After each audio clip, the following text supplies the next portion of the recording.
Welcome back sa part 2 ng paghanap sa aming mga kaibigan. At pagkatapos nga namin magpahinga ng konti, agad naman kaming pumunta sa posibleng puntahan at paglagian ng aming mga kaibigan. Andito sila pero check natin kasi minsan dito daw sila madalas kasi nga malamig.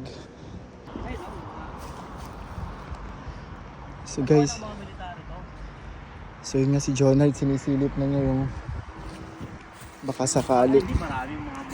Nagbabaka sakali. Marahil ay lumipat na nga sila ng pwesto dahil malapit na rin yung spring season dito, kaya hindi na ganong kalamig. Kaya naman naisipan namin na puntahan yung medyo preskong lugar. Ganito nga pala yung itsura ng kanilang kagubatan kapag katapos ng taglagas. Mahigit 1 oras na nga din yung ginugol namin sa paghahanap, ngunit wala pa rin kami nababakas kung saan nga ba namin sila pwedeng mahanap. Grabe na nga rin ang pagod, kaya naman nag-decide na rin kami para mas sigurado na iwan na lang yung mga bike namin para maglakad. So guys, ayan nga. Ay, matanda masungit. Ayan nga po yung matanda, masungit. May-ari ng gubat. Para may-ari ng gubat, oh. Ayan, oh. Nagtatanong lang kami. Lah, parang nakikita ko na yung mga kaibigan natin, Nard. Dito tayo duman sa may tulay. Sa tulay tayo. Masungit. Guys, actually bawal kasi talaga dito na nagbabike dito sa loob ng forest na to. Kaya sinabihan kami ng isang matanda na maglakad lang daw kami. Kaya sobrang pagod guys kasi nga sa kabila na. Saan na kaya guys? Saan na kaya kami kasi hindi namin alam kung saan talaga yung tamang daan. Ayan.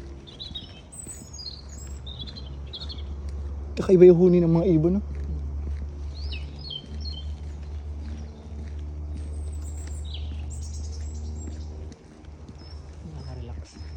Relax na. Yan guys, nakikita nyo yung bahay na yan? Ayan, yan. Diyan sila minsan nakatira. Tara, puntahan natin. Ayan sila. Guys, ayan na sila guys. Ayan na yung ating mga kaibigan. Ayan na guys. At guys, grabe naman talaga yung pagtanggap ng aming mga kaibigan.